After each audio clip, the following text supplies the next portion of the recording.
Oh, guys, good, you're here. I am so excited. Guess what? I hope this isn't about your podcast again. Why, did you finally listen to it?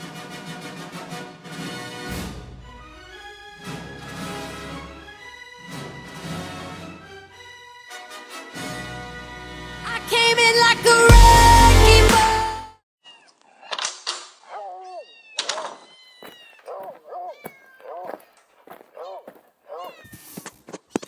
The Groomer Next Door is recorded in front of a live studio audience.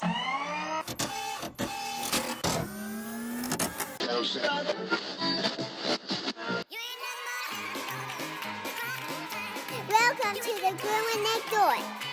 You're listening to my mommy and daddy. And now our feature presentation.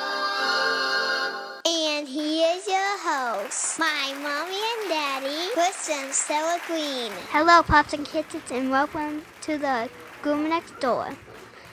The episode 94 of the Groomer Next Door. And I'm your co-host, Chris Green. Sitting next to me, as always, is the proud mother, Sarah.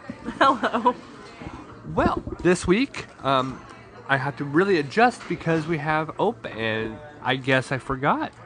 And doing our intro for a second week in a row is the lovely, the adorable, the precious Claire. Hello. How was your week so far? Good. On Monday, after Monday is Tuesday, soccer practice. Yeah, we have soccer coming up this week, but we probably won't have it on Tuesday. It'll probably be on Thursday this week. But we can't change it. Of course we can. We're the coach. Yeah, of course we can. We can change anything we want. We haven't really started yet. What Claire is referring to is this week is her last week of, what would you call this, freedom? Free and clear Saturdays. Yeah, free and clear Saturdays again. Because we went from working every Saturday to now having a couple Saturdays off to ourselves, now to soccer. Yep. Yeah, we're going to be on Saturdays, off days. Every day Saturdays we're going to be off. No, it'll be soccer day, Games. which is a lot of work. So It's going to be a game Can you time. tell a lot of things are going through her head right this very moment? Yep. It never changed on game times. Do you know that your first game's at 9:45 in the morning? Yeah. That means you got to be up earlier on a Saturday than you're used to. And that means Yeah. Daddy and Mommy have to be up earlier on a Saturday than what they're used to. You're the And coach. We Right. got 2 cars. You can go before me. Right? And you'll be really sleepy when we get the coach. That is true. So next week we will come back with our Claire Corner, which will be her after her games that we do every season. And it's, an enjoyable little moment to actually talk about her games and gives us an opportunity to give her the microphone for once. Well, let's first go into your... The weekly roundup. No, not yet. This week we're going to start right with your 15-week smoke-free. Congratulations. Thank you very much. You've had a lot of congratulatory posts on Facebook. Yeah. That is It's pretty been cool. great. That was really cool. I always appreciate all the comments that we get throughout the week. Always surprised to find out how many people actually listen to the show. Last week I actually did some math about, how many plays we've had since our beginning.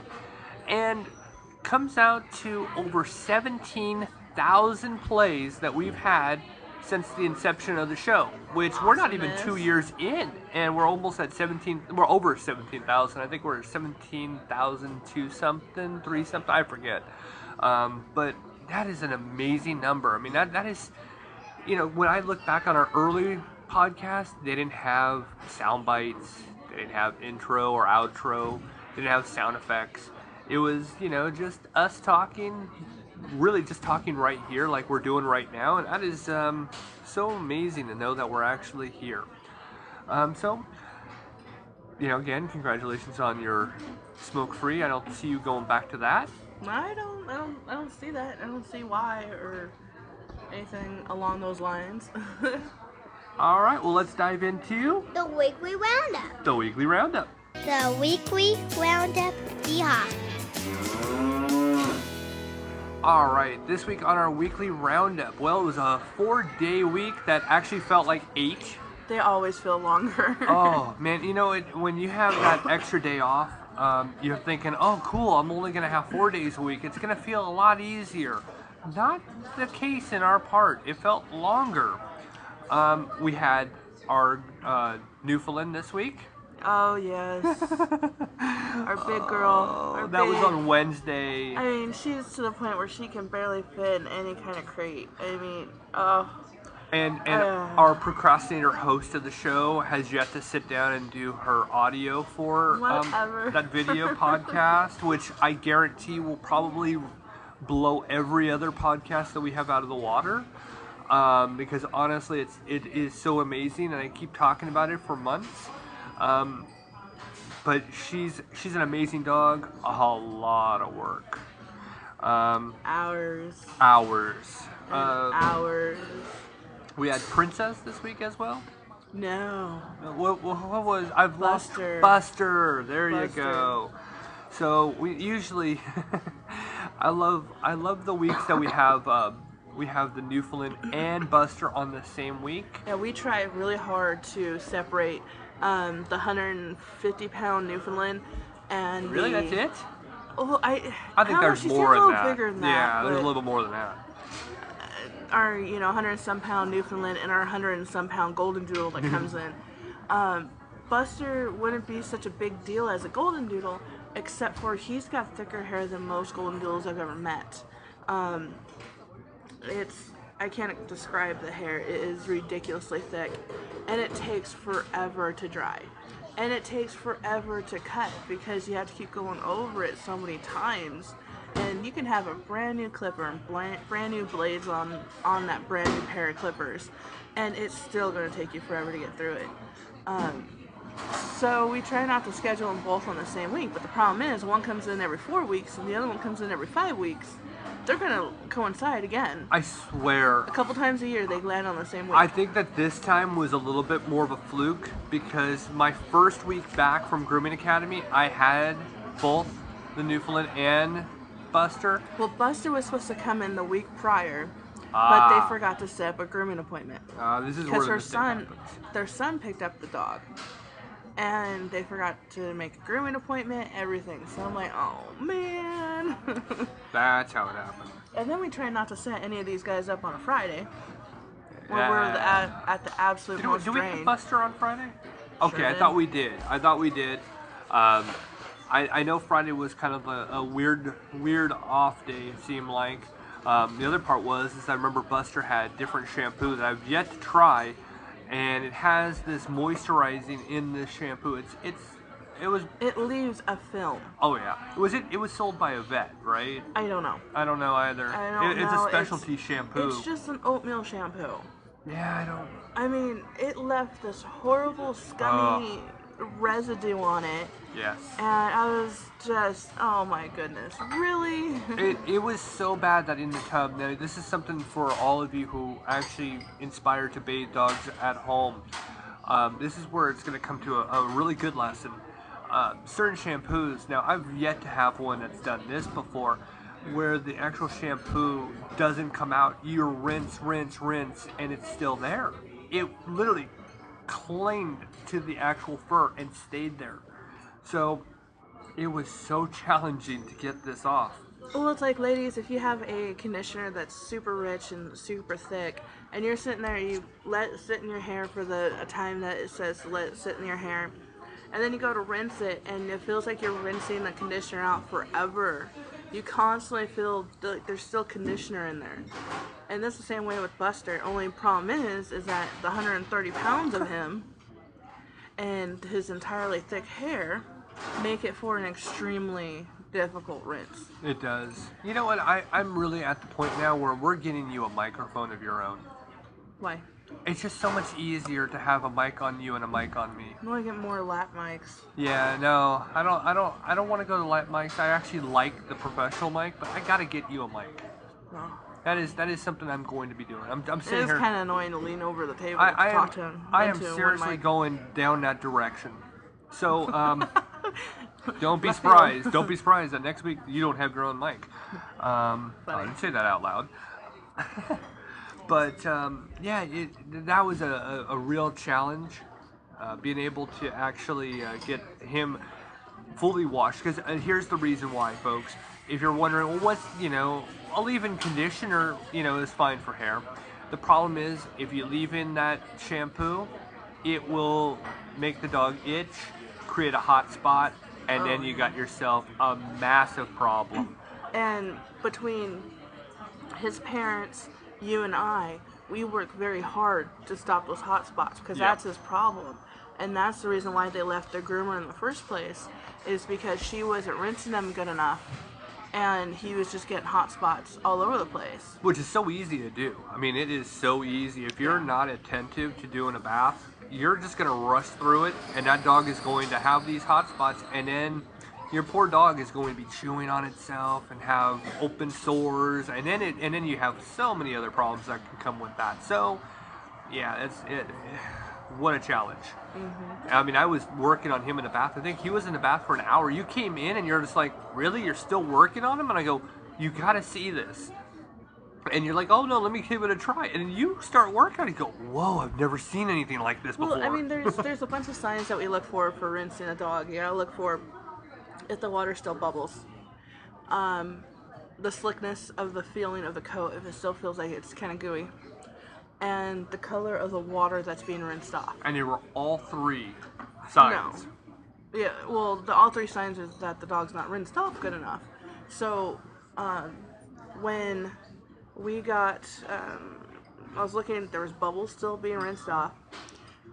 Still had that feeling of the greasiness on the coat. But the one thing it didn't have is that it didn't have discolored water running off of him. Right. The water running off of him was clear as the water coming out of the nozzle. That's how you knew the dog was absolutely rinsed. It's the leave-in conditioner part that clings to the hair.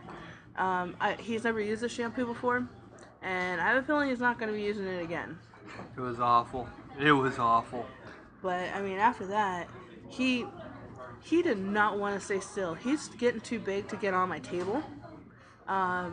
He was challenging. So I groomed him on the floor. This is the first time.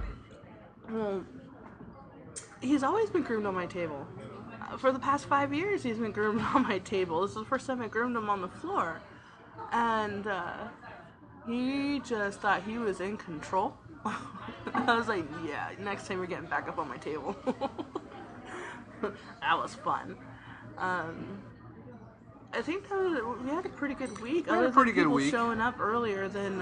That was the hard part. We had some late drop-offs, and then they came early in. Pickups. And then they came in for early pickups, and they would just sit there and kind of look at you like, well, why isn't the dog ready? Well, you only had like 3 other dogs ahead of you that were here on time. Well, what's great is that we have some fantastic customers that don't mind waiting once they realize, oh, that's what you meant by we'll call you when your dog's done. A lot of times you find they that, would though. wait, and they don't mind. They're okay, and wait quietly or wait patiently. Quietly, but then, wait quietly in the corner. No, then they start talking to whoever's out front about different product. You know, because when someone's standing there long enough, they're going to get questions about what is being sold at the stores. I would ask questions about different product that I didn't know about. But the problem is that my grooming room is right there. Dogs hear their owner. They start. My owner? My owner? I want to go home. I want to go home. Let go of me. Stop grooming me. What? I'm half done? What? Don't tell me to put my ears down. I need to. I gotta hear them. Yeah, my ears gotta perk up. So that's a big thing. If your dog's at a groomer, either call, which even calling can be very annoying when you got a dog right where you want him to be. You gotta trim a certain spot because the dog's never in this position like it's supposed to be. And then the phone rings and you gotta answer it. And then that perfect position's gone, and it's just so happened to be your dog that they're working on that you called to answer and interrupted. So when a groomer says they're going to call you when he's ready, take their word for it. Yeah. And then if it's like 5 hours later and the dog's not done, I would be in concern and call too. Yeah, oh yeah, yeah, definitely. Well, yeah, that does actually conclude, I guess, what went on this week. Like I said, it was a short week that felt like a very long week. Very odd. All right, let's move on to a part of the show I'm looking forward to talking about, and that's GND News. Alright, this week on GND News, we're actually going to have 3 stories. Unlike normal, we usually go with 2, but this week a third story came up that I couldn't help but put on the podcast. Plus, 2 of our actual clips that we're going to talk about and play for you guys are really, either sad or aggravating. So you have to have that salt and sweet in everything.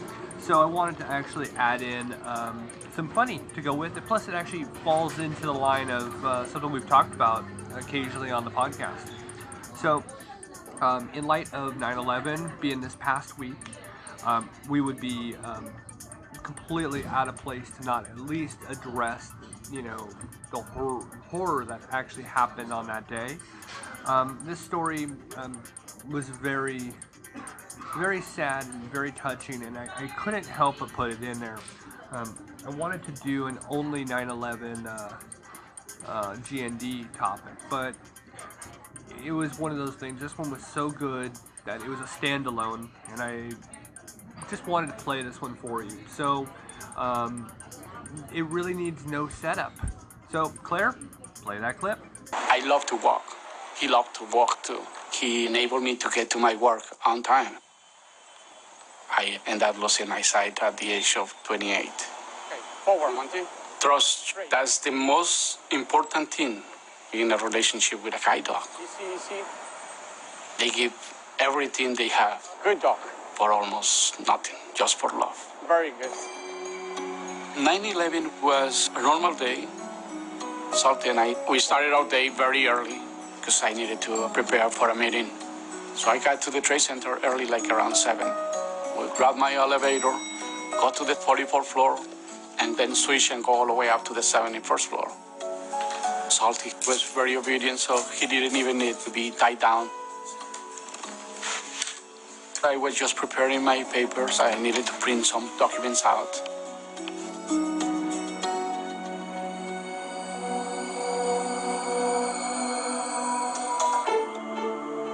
I was just preparing my papers. It was about 8:44. Salty was asleep. I remember I put the command print, and 30 seconds later, I heard this. Salty started running, and the building went. Computer went down. There was this huge wind and smoke. I really got very scared because there were only a couple of people who knew that I was there. Salty was running back and forth, absolutely alert. We used to be instructed that you should stay in your place, wait for announcements. So I started hesitating. Should I stay? Should I go? But then he came back and he just sit next to me, completely anxious. I realized he's telling me something. I have to get out of here. So I put the harness on him and we ran to the near stairs. They were completely packed. Everybody screaming. It was full of smoke and very hot. People were basically getting into panic. After a few minutes, everybody kind of relaxed and the movement going down became very slow because there were people from other floors getting into the stairs. So you needed to wait and let people get in. The stair was very narrow. With the dog, you need to have like a space for 2 people or 3. The policemen and the firemen were moving up, and I'm going down with a guide dog that has not enough space. It probably is too much for him. I say, well, Salty, maybe it is better for you to go. So I decided to let Salty be completely free.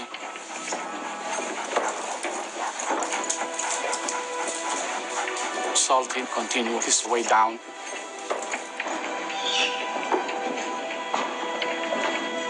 But at one point he decided, no, I cannot go without him. So he came back.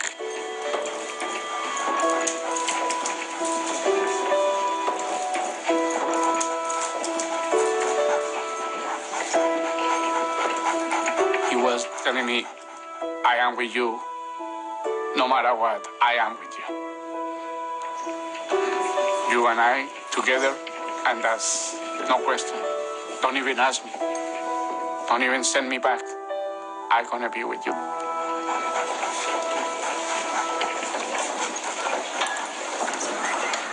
on the stairs. I can hear the structure go pa, pa, pa. The whole building was basically collapsing. We were able to reach the ground level, an hour and 5 minutes later, we crossed the street, and for one moment we stopped. I didn't see anything, but I heard everything. People screaming, crying, helicopters, ambulances, fire trucks. It was amazing. It was 100 million sounds concentrated in one place. Suddenly I hear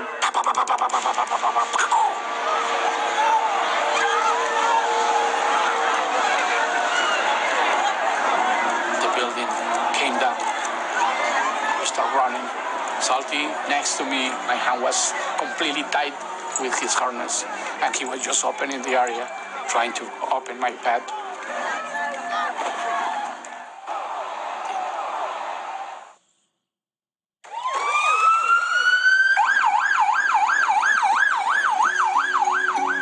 Even today, when I start running, Salty next to me, my hand was completely tied with his harness, and he was just opening the area, trying to open my pad.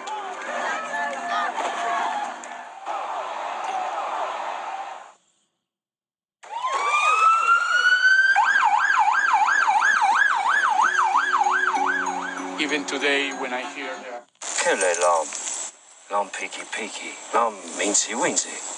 ambulances or the fire trucks, I get a little anxious. And Salty was the same way. Even he himself developed some kind of fear after 9/11. Salty worked for me for 10 years, going through so many things. He was tired, walking slow. He deserved some rest. So I retired him. After he retired, he became very sick. And in March 2008, we didn't have a choice but to put him to sleep. I started working with this guy, but Salty will remain in my heart forever. Guiding Eyes prepares such beautiful dogs. Maybe one day it will be another Salty for somebody else, but I hope not for the same purpose of taking people out of terrible things like the destruction of the World Trade Center. I'm sorry. All right, so your take on Salty and his owner. That was just, that story brought me to tears. It's amazing how a dog's dedication to a human goes beyond any kind of human dedication to another human. Dogs don't really think about themselves. They might for a split second. Which he did, and he's like, wait, nope, gotta go back. Yep. Especially when the first jolt happened, Salty took off. Well, Salty came back, and then they got the harness on, and they proceeded to the stairs. And then, not only the dedication of the dog to the human to the dog, he took the harness, or let Salty be free and let him go, because if Salty wanted to, he could get out of there a lot quicker than if he wasn't attached to a human. But Salty wanted to go. I mean, that's amazing. That's just, dogs play such an intricate role in 9/11. Not only the CNI dog, but the rescue dogs, the cadaver dogs. It's just amazing what these dogs have done. And now I think pretty much all the dogs who were involved in 9/11 have passed on. I think there's like one that's like 16, 17 years old. 16, yeah. 16. It's a golden retriever. But, he was a puppy when that happened. I mean, he was like 2. Yeah. Golden retrievers don't fully mature until 3. So he was still technically in his puppy age. And the heroics of them was amazing, because they had to go through treacherous terrain, and they had to you know, their paws were burnt too. You know, they had smoke inhalation too. Cuts. They had debris Yep. too that they had to deal with. Just like all the firefighters who did work 9/11 and those who have passed on. If it weren't for those dogs, a lot of those people want to be rescued. Oh yeah, how many times did a dog hear somebody that was under debris and was able to actually get there and start digging, and then rescuers came over to actually, you know, rescue countless people that were, you know, buried. And, you know, Salty was just one of many. Luckily, Salty had his, you know, one human to protect. And he went above and beyond to protect his one human. And he suffered from PTSD afterwards as well. The reason why they retired him. But it was a heartbreaking story, and yet a heartwarming story at the same time. Yep. It makes me think of everything else. I know on Shadowwood's Facebook page, I posted about a German Shepherd named Tracker, and I was just looking. There's all these different dogs. You can Google them, and there's tributes to all these different dogs that were apart. Yeah, they were apart, or they were intricate, woven into just mass amount of chaos. They were just an intricate part of keeping the peace. And I just picked Tracker just because there wasn't any reason to pick him over any of the others. But people don't necessarily realize how much animals do for us.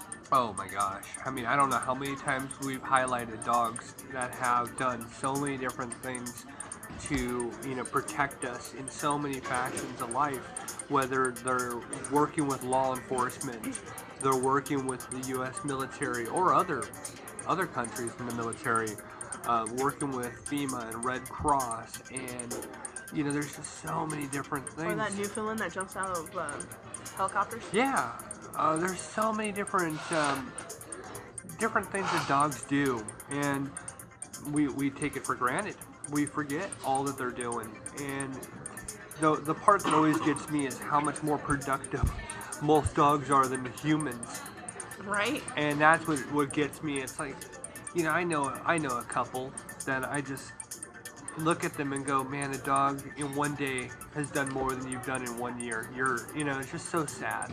And they're healthy enough to go and do things. Yep. So, you know, as we do all the time, we pay tribute. You know, this is definitely to all the victims of 9/11, all the survivors. We highlight you and are glad that you actually survived it. Families, friends of, you know, survivors, you know, look at your loved one. Remember that you could have lost them, and to all the families that did lose, you know, our deepest sympathies. And it doesn't matter. We promise never forget. Right. We promise never forget the people who lost their lives, or the pets who have lost their lives during that, or the heroes that stood up that day. You know, the unlikely heroes. Mm-hmm. You know, somebody who just helped somebody down the stairs. I mean, unlikely hero. But we won't forget. We're not going to be like some of these other political figures out there that said nothing on 9/11. And as for groomers ourselves, we were not going to forget the pets. Nope. And we're not going to forget the rescue dogs. Nope, never will. All right, now to move on to our next story. This one's an aggravating story, and again comes out of China. I'm gonna let the clip speak for itself, and then we'll discuss. Play that clip, Claire. Dog lovers in China, beware. A district there is forcing dog owners to get rid of their pets, or the government will kill them. The order was issued earlier this week by the Dayang New District in the eastern city of Jinan. Dog ownership in China is tightly regulated, but this measure is considered extreme. Regional governments have been known to kill stray animals before, but this order also applies to dogs that have been registered and vaccinated. Usually a measure like this follows an outbreak of rabies, but this one just says it's to keep the environment clean and to maintain, quote, everyone's normal lives. A notice was posted on gates around the community warning that no person is permitted to keep a dog of any kind. Deal with it on your own, or else the committee will organize people to enter your home and club the dog to death right there. Any animals killed by the government will reportedly be sold for their meat. All right, well, here we go again. You know, we've got more wonderful stories coming out of China. You know, this is where I wish that we actually had a better government. Our own government was better and would stop actually exporting stuff from that country. For one, the debt of the U.S. to China is amazing. It's and it grows by the day. It grows by the second. Right. On how much money that we take from them, and all we're doing is enabling them to do this. Right. It's a disgusting, revolting, unexplained situation. I mean, I look at it and go, you have no rights to do what you're doing. To say we're gonna come into your house. If you have a dog, we'll club them to death. It's like, are you barbaric or what? I mean, seriously. I'm to the point where I would never travel to China. There is nothing there that I want to see or be a part of. Yeah, no, I don't want any part of it. That's how I feel about 90% of the world. There's nowhere I really want to go to. But that place especially, that is ridiculous. From the whole dogs are meat and not pets. Well, that's what they're gonna do too. Is that they kill the dogs, take them, and they use them as meat. And it's like, seriously, that's your course of action. I mean, how? You know, folks, I've said it before. I lived in a part of the world that was considered Southwest Asia, even though it was more Middle East than anything else. So I got to see both parts of it, and you know, talk about seeing how the world hasn't evolved. I've actually seen it firsthand. The world hasn't evolved. In some parts of it, you're just going, how many hundreds of years are you behind? And that's what I'm noticing with China. It feels like they're about 150 years behind the times. And you kind of have to ask the question, when are you going to learn? It's... Well, no, okay, you know, it frustrates me because people think that us Americans are barbaric. I'm sorry. But when they take their anger and their frustrations out on a dog, that is beyond barbaric. Well, yeah. And making people not allowed to have a dog to keep things clean. And come on, it's not a clean country, not at all. So I don't see it. I don't understand it. And I know people here in the U.S. and Chinese people in the U.S. that have dogs. They love their dog. They do everything for their dog. Their dog is highly kept up, who is just in pristine condition. They're just healthy. And yet, well, that's here they are talking about how they want to take them away from the owner homes, yeah, and then kill them. Either you dispose of them yourself, or we will. Right. It just doesn't make any sense what's going wrong. Then I understand why so many people leave their native countries for all kinds of reasons, but here's an understanding of why people actually seek better lives in other countries, why they leave their countries. You know, I've always been a big proprietor of, you know, if you want to better yourself, go and do it, but make sure you do it in the legal way. If you want to move from Russia to England, you're going to get the proper documents and visa and become a citizen, whatever it takes. You're not going to just, you know, well, I mean, obviously people will just jump a border and live someplace, but, you know, I'm a big fan of people who want to actually better their lives. If they live in a country like that, I totally understand where they're coming from. That, to me, when I heard it, I was just like, seriously? Here we go with another... It's almost kind of like when you actually talk about the whole thing that went on with dog meat and how they have that big festival. You know, it's almost as at this point where the country says, "Oh no, we're not supporters of it," and then you come around and it's just like, no, whatever. It makes me sick, but people need to open their eyes and realize, yes, this happens there. This isn't a country that is all, flowers and peace and love. No, it's not. It's not Zen. Whatever religion they believe in doesn't make them peaceful. Yeah. No, it's bombard. It's bam. Babar. No, I can't even say I it just now. all of a sudden just lost that. I must be having a stroke or something. Yeah. Wow. Yeah. No. All right. Well, it's just a frustration. Is that the more we talk about, it, the more frustrated we get. Yep.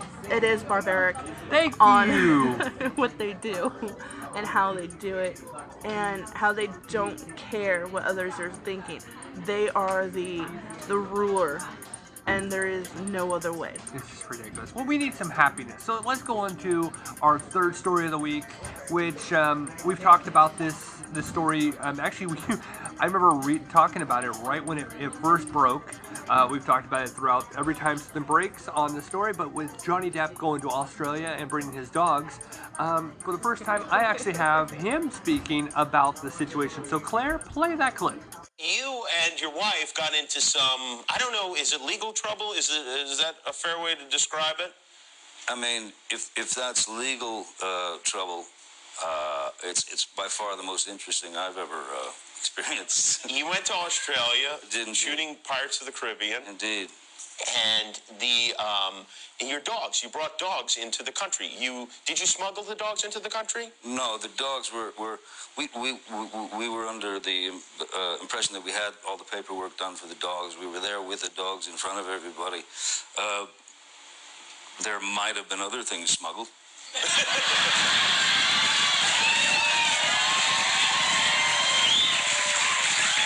But not dogs. Well, they seem to miss that bit. But so the I'm understanding you might have been, could have been. You brought your dogs with you. You're there working for a long period of time. Yeah. And it's a normal thing to do. You bring your two little dogs. Yeah. And then the Minister of Agriculture, for all of Australia, I don't know exactly how it works there, holds a press conference. He sure did. And says this. Look at this. Comes to the next issue, which is a gentleman by the name of John Christopher Depp, 51 years old, otherwise aka Jack Sparrow, and he's decided to bring to our nation two dogs without actually getting the proper certification and the proper permits required. Basically looks like he snuck them in. We found out he snuck them in because we saw them taking it to a poodle groomer. Now, Mr. Depp has to either take his dogs back to California or we're going to have to euthanize them. What kind of a maniac is this? He's going to kill your dogs if you don't send them back to California. Maybe he's just doing his job. No. That is one of the craziest things I think I've ever heard. Well, there, this sort of like weird, sweaty, painted gut man. Yeah. Who decided that, two 5-6 inch teacup Yorkshire Terriers would harm the country in some way. He's got a point. Especially when you consider that Australia has the most poisonous creatures on Earth. Yeah, that is true. Everything is dangerous there. Everything will kill you within minutes. And that was, by the way, this guy went on and on and on. Well, let's show more clip. Oh, yeah. There is a process if you want to bring animals in. You get the permits, they go into quarantine, and then you can have them. But if we start letting movie stars, even though they've been the sexiest man alive twice, who come to our nation, then why don't we just break the laws for everybody? So it's time that Pistol and Boo buggered off back to the United States. And after that, I don't expect to be invited to the opening of Pirates of the Caribbean. What did one thing have to do with another? That I had been voted some kind of thing, and that was not some kind of thing. People's sexiest man alive. The highest honor being commissioned. How did that? I don't know. I can't quite equate the two. It was funny. Yeah, it's funny, except for your wife actually is like they've threatened to put her in jail. Isn't that true? Well, I mean, yeah, I mean they do all that kind of stuff. If they did that, I just fly to Australia and assault that man. Yeah, right. So that I could go. Jack Sparrow's not going to stand by and let this happen. That just makes me laugh so much. I love the fact that we actually have a response from him. Obviously, I knew that he would never come on the podcast. I didn't even try to get in touch with him because it's like, no. I mean, we're not we've had over 17,000 plays in the life. We've had people on like Josh Duggar, but Hey! You have to call him for what he is. He is Ashley Madison's spokesperson, Josh Duggar. Actually, I just looked right now that we did that today. Yeah, that was a year ago today. Yeah. Ashley Madison's special guest. Anyway, back to the Johnny Depp, John Christopher Depp.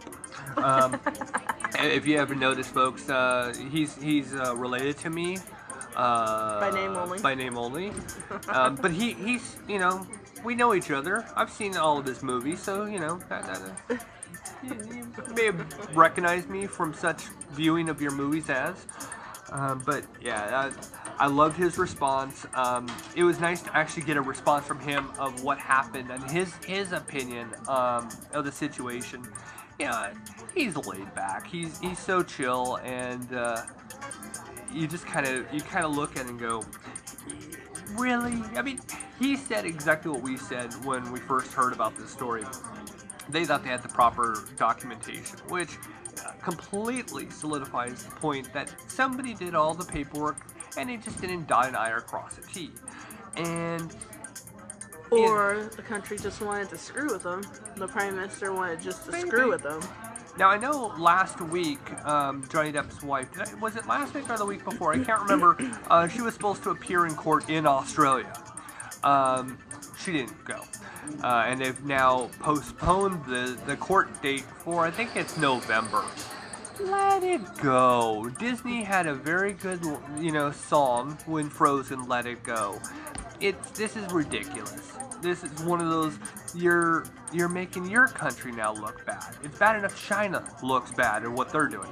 Don't make Australia look bad. Well, luckily the people in Australia aren't as jerk-offish as this guy Right. was. Well, they don't like him. I mean, I played a clip of a radio interview from a morning radio show a few episodes back when there was another piece of the story breaking, and the radio DJ just bashed him on air. It was awesome to actually hear it. But it's like, I think everybody's probably saying the same thing. If I was that guy, I would pretty much, if I was the Prime Minister, I would probably say, I think he's like Prime Minister of Agriculture or something. I forget. I don't care. He is so insignificant that I don't even care to know what his title is. But I expect that a lot of people want him out because he's making their country look stupid. Yeah. I love the responses. He goes, I guess I was voted something. And all the girls start, Whooping and hollering? Yeah, started taking off. Well, yeah, he was pretty darn sexy. But it was, I don't know. The whole thing was ridiculous. I am very glad that nothing has come of this, that they aren't going to be getting into trouble. Well, not yet. There's still a court date. Nothing's going to happen. It's going to go away. Yes, it's going to go away. He had his 15 minutes of fame. He probably doesn't get very much camera time. And then one time he does get to have camera time, and the Prime Minister of Agriculture took it. Yeah. So, I mean, he had his 15 minutes of fame. Yeah, it is what it is. I think that's said and done. I will put a final spin on it when it comes around, because I am watching this one closely. But I thought it was a funny, clip. You guys all probably got a big chuckle out of it. So yeah. Well, that concludes this week's G&D News, unless you have something you want to add? No. You're good? Okay, well that concludes G&D News for this week. Alright, now on to our main topic of the week. This past Tuesday, we were lucky enough to participate in a really wonderful event here in Rolla, Missouri. a Facebook administrator actually started the rally for this about a week and a half ago, probably almost 2 weeks ago. The actual Facebook page is Hometown Rolla, Missouri, USA. They put it out there for everybody and said who would get together, and they just kind of threw a day out there. So on Tuesday. Yeah, I've noticed on Facebook that I saw just a random post. If we wanted to gather together, do a rally for all our police officers and local support, and support them locally. It was just a random question that was thrown out. Well, I could jump on there. I said, yeah, sure, I would do it, and bring my kid, and my husband. We'd love to do something like that. Just name the place and time. Well, so many people were like that too. They were asking the same thing. Well, when and where? And can I bring my dog? Can I bring my kids? How long's the walk going to be? When will it be? A lot of people were going to change their schedules so they can go. It was to the point where they had enough support where he was like, you know what, let's do this. So he did all the effort, and he got a hold of Rolla law enforcement officers. He got a hold of St. James law enforcement officers, and also Newburgh's. And a lot of their police chiefs and such came over, and they were able to do a little bit of an announcement, and they got to say thank you for It was a meet and greet. Yeah, and to say thank you for all of our support. So they said, okay, well, Tuesday the 8th at 6 o'clock, we'll all meet at the Rolla Sheriff's Department, and we will walk to the Rolla Police Department and show our support to our local law enforcement due to the fact that so many police officers around the U.S. have been killed. Senselessly killed. And by the ruthless of ruthless people out there. You're calling yourself supporters and protesters, but once you actually go out peaceful. Yeah, once you go out of peace and you say, I'm going to kill somebody, that takes you from a protester to a terrorist. Mm-hmm. And that's the whole thing that happened out in Ferguson. It wasn't just protesting.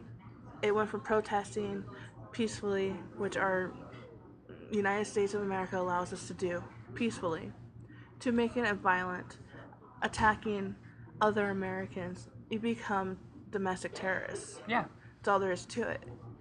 But since we have a president with no backbone, no spine, and doesn't want to stand up and say these are terrorists, it needs to stop.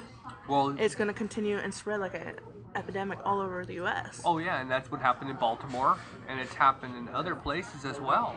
The part that we're at is all lives matter, and that's what this is. It's how many people are actually standing up for the police. Mm-hmm. They're getting gas and being killed by cowards. There's this almost kind of suicide by police officer kind of mentality going on, and then people are rallying behind the actual criminal who was killed. They're not people who are actually, just killed for no reason. They're actually provoking these things to happen, and then when they are killed, that's when it becomes this, oh my gosh. My son was such a good boy. He graduated high school. He's such a good boy. And it wasn't. No. So we were all over this walk to show our support to our local law enforcement. Personally, we know a few. Right, and that's who are on the cover of this week's album art. Did you want to introduce them? Sure. From right to left, we have Officer Nakanishi, who is an absolute great addition to any kind of law enforcement anywhere, but we're lucky enough to have him here. And our daughter loves him. And his wife, yeah. We drive Claire to school, and he is patrolling the area, making sure, because you do not speed in a school zone around here. No. They will nail your butt to the ground. Yeah, which I love. So we're driving by, and it seems like once a week there's at least one person pulled over because they don't want to get their head out of their backside. Yeah. And then Claire goes, "Look, there's Mrs. Nakanishi's husband." So every time, because he does a lot with that school since Mrs. Nakanishi is a teacher at Mark Twain. Claire gets to see her all the time. And she just, I don't know, she really likes him because he's there all the time too. And he's so much a part of the community. He also works with the volunteer police department, the volunteers that are part of that. He is involved with the crossing guards. As far as I know, he's involved with that as well because he's always with one of the crossing guards all over the place, whether it's the elementary, junior high, wherever. Huge addition. Next to him is, and you guys are all going to know who he is, Officer Gray. He is the canine officer. He has a canine partner, Rocco, and he's part of drug enforcement. I think it's time for Steve to take another vacation because when I think it's time for Steve to come back on the podcast. Well, if he takes a vacation, then Rocco stays at Shadowwood, and we get to play with him. So it's one of those, Not a bad idea. I like the idea that it's time for him to come back on the podcast. He sure has made a few appearances on the album art, too. He's actually had a lot. You should just come on by and stop by while we're working and say, hey, Rocco wants to visit. Now, next to Steve, now some of you would actually be a little surprised by it, but that is John Redshaw. He is in charge of the Rolla Animal Shelter. The Rolla Animal Control are also a part of law enforcement. So we want to make sure that we actually honor them as well. They are part of enforcement. They have to go out to situations that they're not prepared for sometimes. If they have to go and take an animal from a home, that can be extremely dangerous. For one, the dogs are dangerous. If they're not properly socialized, then they just see some random person coming on the property and they're going to maul them. Could be the people. The people don't want their animal taken because even though they're just abusing the heck out of it, they're going to be dangerous too. So, all in all, their job isn't just some, walking on sunshine. No, it's not. And that's definitely one of those things. That's why we want to make sure we actually mention him as well, because it is a big part of what we all need. And it's not just our community, it's all communities out there. We need to make sure that all of them are actually being recognized for what they do. And then after that, you want to actually mention who Officer Davis? I forgot his actual title right off the top of my head. Oh my he's a lieutenant, I believe. Yeah, and he's with Highway Patrol? State trooper, I thought. State trooper. Yeah, he's a state trooper. And sorry about that we should have had that actually on the top of our head. We should have known that. I was like, trooper or highway patrol? I lost that in my mind. I was kind of drawing a blank, a little bit of a... Well, his daughter used to work with us at Shadowwood. Yep. Maddie was always just a super happy kid, teenager. And... That's still a kid. Yeah. She's out in Springfield in college and doing some fantastic things like she was born to do. But Officer Davis, he brings in her dog to get groomed. And I think I need to call him to set up another appointment because I think it's been a while since Sophie's had her grooming, so. I'm sure we'll get a call here soon. But it was nice to see him there too, along on the walk. I'm sure that John had a whole lot of other stuff to get taken care of. That's the reason why we weren't able to see him there. But it was pretty awesome seeing them all there, and we actually went to the walk just to be participants. It didn't turn out that way. No, it didn't. It didn't turn out that way at all. Part of what was funny about it is, like I said, we went to support and right off the bat we saw Officer Nakanishi and went over and said hi, and he goes, "Hey, since I have the GoPro up, it's time for us to do an interview with you." And we're just like, "What? That's not how it works. We interview you." Like, no, wait a second. We interview you. Now you want to interview us. Right. And asking why we came out and why we're there and why we find that it was important. Unlike some, we've never been mixed up in any kind of bad situation. When I was younger, I had cousins that were constantly in trouble with the law. And so, for a short period of time in my life, I was afraid of cops. You know, oh my gosh, they're going to pull us over and one of us is going to jail. I got away from them and got into a better crowd. And then we called the cops because we needed help. Or we were scared about something. Or, you know, they became a friend to us and an important part of our society. Because obviously one person can govern themselves pretty well, but people as a whole cannot. They make poor decisions and then they start thinking that they are all that is needed for anything to run properly, and it is wrong. So we need them to be there, and we need them to take care of business that can't be handled by just another citizen. Right. And it was, you know, like I had said, we went there for one reason, and it was to show our support. You know, we're very fortunate. We know quite a few, and it was very important that we were part of that. To actually topic on it, to go back, Lieutenant Davis is actually part of the Highway Patrol. So I wanted to make sure I got that correctly. Oh, okay. He is part of the Highway Patrol. I think by now I remember that because Carla's dad was as well. There you go. Darn There you it. go. Completely lost it. Well, see, my memory is so shot, anyways. I'm surprised to wake up and get my hair brushed in the morning. Well, it was one of those moments. We wanted to make sure, and after it was over with, that's what inspired this week's topic that I wanted to really focus on about All Lives Matter. One of the things I wanted to really topic on was how police lives. We need to actually make sure that they're protected at all times. Well, because they're going out, they're doing a job that they're hired to do. Right. And And they trained. they had to pass all these physical fitnesses and all this other stuff they had to pass in order to be who they are. They risk their lives going out and doing what they're doing. Their families support them while they do it. They keep the house running, they keep the kids clean, whoever does whatever work to keep everything running smoothly so they don't have to worry about the home life while they're out protecting everybody else's life.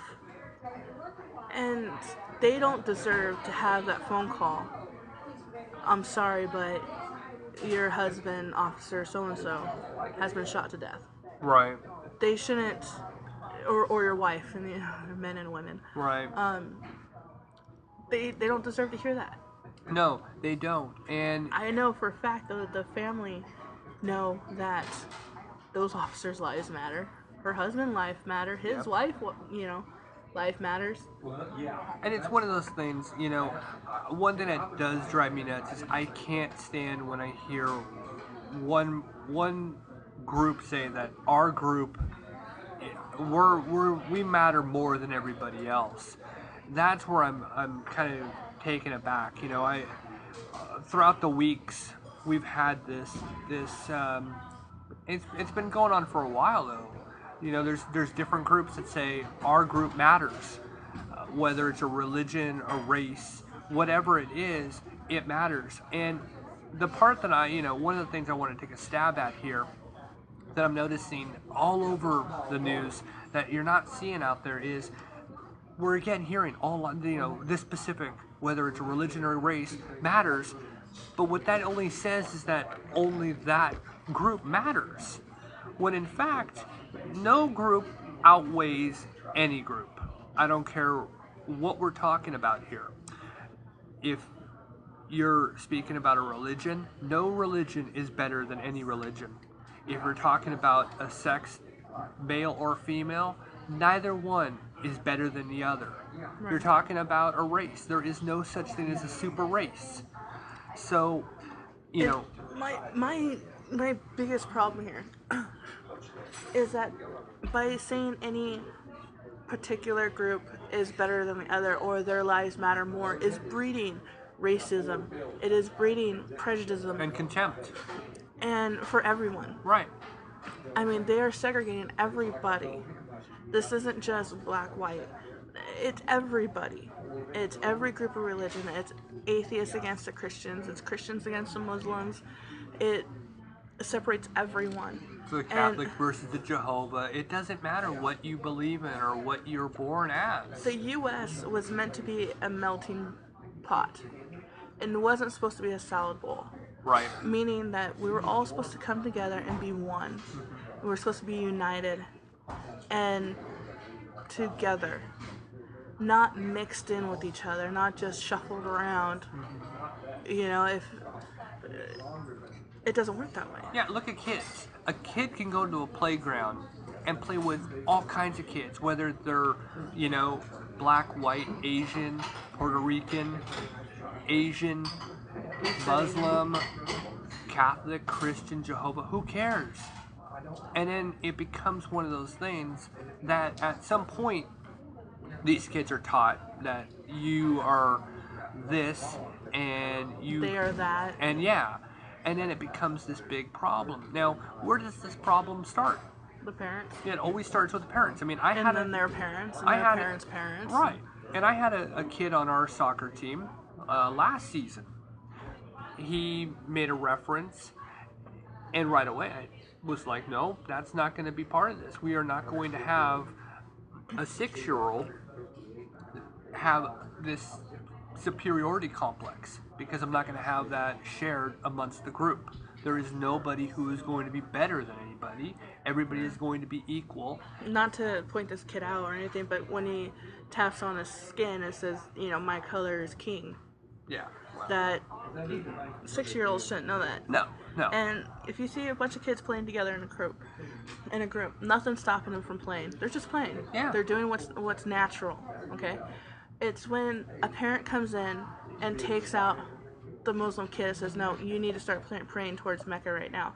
That just right there, singly-handed divided that group. Yeah. You know, subtracted him. Well, then another parent comes in and says, it's time to go to church, and takes that kid out to go to church. And then this other kid, parent comes in and says, oh, I don't know what they're doing. There is no such thing as a God. And the kid automatically gets it in their head that those two are lunatics because they believe in something that's not there. You know, it's the parents that come in the middle of it and divides everybody. Yeah, it's all division. And then they grow up divided. Mm-hmm. You know, and the problem is that they only see what they want to see. And that's the same thing what's going on against these police officers. Is that the ones that are out there committing the crimes see it as they're the ones being repressed. And they're not. They just don't want to be, you know, typical people going out working for what they have. They don't want that. They want it all easy. They want it to come to them because they think that they're held down for all their lives when they haven't been. Well, it feels like criminals now have felt like they can claim that we're being held down, and it doesn't matter what race or religion you are. This is going on completely across the board the same way.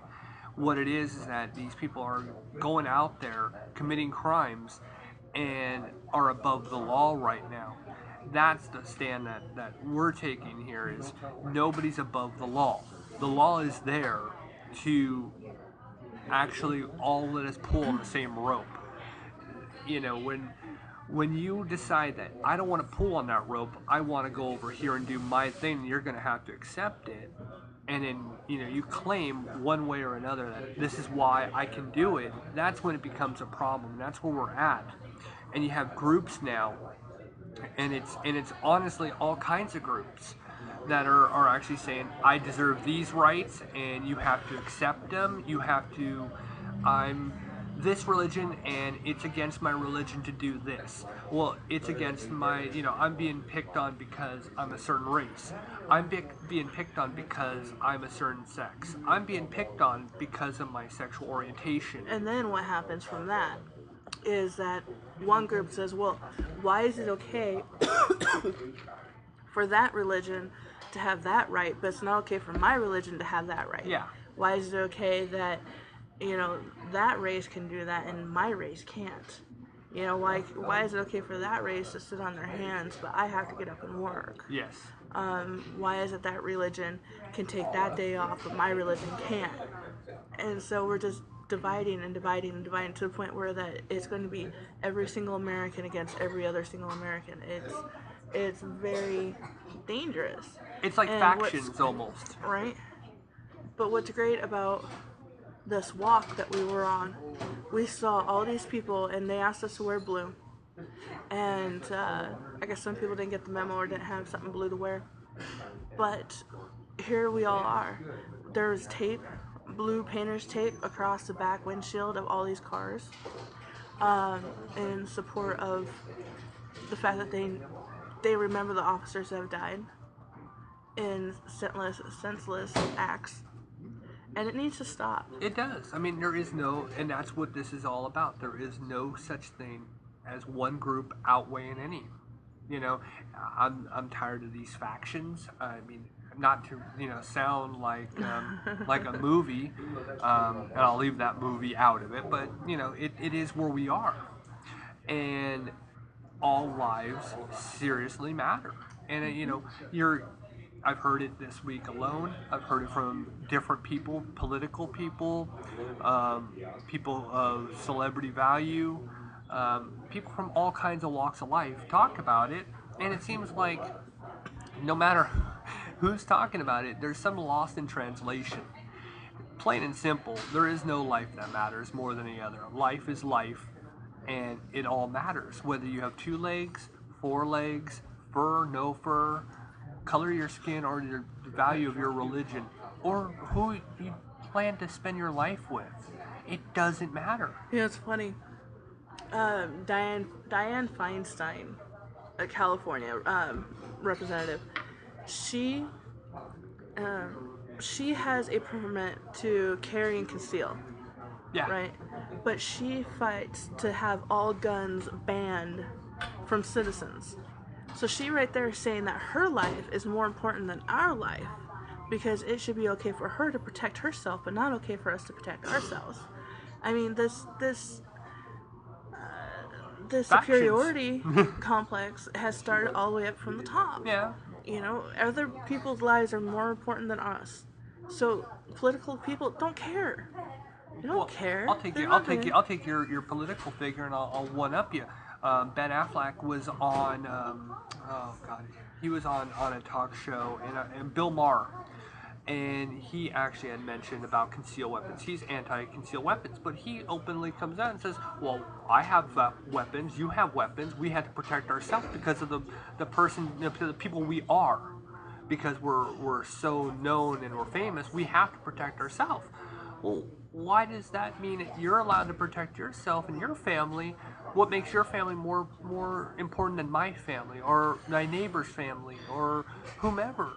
It's this web that's woven so big that it can blanket the entire world. And it has.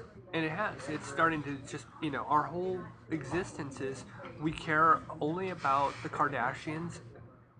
We care only about Caitlyn Jenner and her transformation, and we're stuck in a cycle that we're not being motivated to do the right things. We're just motivated to do our things, and it's to the point where why? What is going wrong here? When are we gonna, wake up and realize, hey, this is nothing but ignorance that's being spread.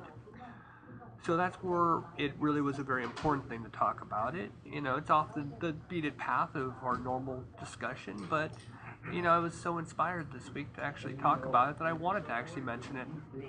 And that's where episode 10 on our video podcast came out. I came home after our walk, and we were just inspired. And it's not like we don't know these, a lot of these guys that actually, protect us. It was one of those things I was like, I got to make a video and put it on our page so that, others who actually watch our stuff and listen to our show actually can hear it and see it. And I've had people from Florida to Arizona who have contacted us, and I had one from Florida. She was saying how she wishes that they could do something like that over in Florida, and she wants to get involved and do that in Florida. And it's simple. It is. There's enough people out there that actually are completely against this. Yeah. The media wants to only show one side of it. Doesn't want to show the other side. Doesn't want to show the other side of the support that police officers have on a day-to-day basis. Right. They don't want to show the kind police officer that helped carry groceries, a police officer that's done XYZ, that played football with a kid whose father just died. Right. They don't want to show that stuff. They don't want to show the positive impact that the police have in the community. Yeah. If I get a police officer behind me, I kind of sweat a little bit, making sure I'm doing the speed limit. I don't want to pay a ticket. And yet, people think that there's folks that don't have to worry about it. That the police officers are going to be totally cool with them, that they're just going to let them off with a warning or whatever. I'm like, no. If you do That's wrong, not true. you do wrong. Well, yeah. My entire family, other than my niece, are all white. And my cousins were not exactly what you call good people. There's a reason why I no longer speak to them. There's a reason why I don't want to have anything to do with them. Is that they can't stay out of the limelight of constantly going to court for something. Well, the police treated them as the same as they treated any other criminal. They didn't ease up off of them. No, they came down like a hammer when it came to their judgment and when it came to getting them to stop doing what they did on the street. The cops didn't take it easy on them. Hey, dude, you might want to stop doing this. We're both white. Here we are. We're gonna. I hate when you play race into it. It always bugs me. But cops were rough with them. They threw them down to the ground. They smashed their face in the ground. Well, it's because they resisted arrest. What's going to happen to an Asian, a white person, a black person, anyone? Well, if you're going to pull a gun on a police officer, they're going to do exactly what they have to do to get it to stop. Yeah, I mean, and that's what that's all you ever hear is police just killed another person. Stop it. What's the story? What's the real story? Your obligation as the media is there to actually tell the whole story, not the part of the story that's going to get you, trending on Facebook. Right. And that's all it is. And that's the problem. News used to be, they reported just that, what is breaking, what the news is going on, what's happening worldwide, the next big step the president's going to take our country in. No, they turned it into a social media gathering. If it leads, it bleeds. Or if it bleeds, it leads. There we go. So when they see that people are starting to get more interested in pop culture, they're going to surround themselves in pop culture. Yep. And instead of interviewing people who are actually educated in, Did you hear Kanye West just took a poop? I know, right? Oh, that's trending live right now on Facebook. There's 10 million people who care. And nobody wants to know how the courts work or how police officers are held to certain standards. And then, for some reason, somehow, police get the bad rap for what a judge does in ruling. It's like, how does the cop have anything to do with that? Right. Well, we're running along. Well, needless to say, we are avid supporters of our local law enforcement. And law enforcement all over. Right. All law enforcement. I've had a couple experiences that were kind of shoddy. I have too. Like that one time where you were in Walmart, I was in the car with Claire, and a police officer comes knocking at the window, asking me to exit my car. I get out, I'm like, can I help you? Then they basically were asking me about how, who you were, what your name was. I'm like, his name's Chris, and he's getting some stuff out of Walmart and such. And they saw newspapers in the back seat of Black Friday specials, and it was open up to the game section. So I'm talking to this older cop, and everything was okay. And I was like, yeah, did you want me to call him to get him out here sooner? He goes, yeah, that would be great. Well, then this young pup of a cop, this police officer, he is just barely on the force, comes up to me, barrel-chested, grabbing onto his belt buckle, and asks me, where did I put the stolen merchandise? I was like, excuse me? Stolen merchandise? What are you talking about? And I didn't do everything but laugh in his face. I'm like, I don't know what you're talking about. He was like, who's in the car? My daughter. You might want to say hello to her before you open up the door. Don't scare her, because I don't want her to have a negative image. And kind of find out it was a different Christopher who drove a different car, or the same car. Well, yeah, because when I walked up, I'm like, hey, what's going on? What can I do for you? And he goes, can you open up your trunk? Yeah, sure, what's up? Open up the trunk, and, there's no video game system in the car. And I guess the witness had been somewhere a couple stalls away. Yeah. And said, no, that's not the person. So, of course, they're like, oh, well, thank you for your time. Sorry about that. And, whatever. But, you have a bad, Yeah, this kid of a cop comes up to me and starts, giving me this third degree, not knowing the full aspect of what's going on.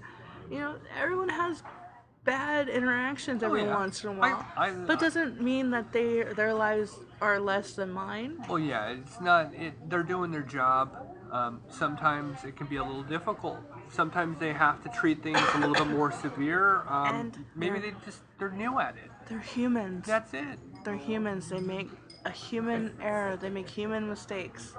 I've had good interactions. I've had bad interactions, but they're still, at the end of the day, they're doing their job, and they have one of the hardest jobs to do in the world. I think military, you got the worst, you've got it the hardest, and I commend them every day for what they do. And then right after the military are law enforcement, because honestly, they're fighting a war right here that's never going to be won. So it's kind of one of those things. There is no life that matters more than another, and that's what the takeaway is. So, any final thoughts? I think we covered it pretty thoroughly. All right. And if you guys want to actually check out video podcast, it's on YouTube. It's episode 10, and it's a 6-minute video. Pays some tribute to the recent fallen officers that we unfortunately have lost around the U.S. And if you want to start your own little march, your own little, peaceful protest against all the evil in the world, do it. A small voice can be heard from far away. Social media is great on getting people together. That's how it started here. A simple social media post ended up into this walk that closed down a few streets.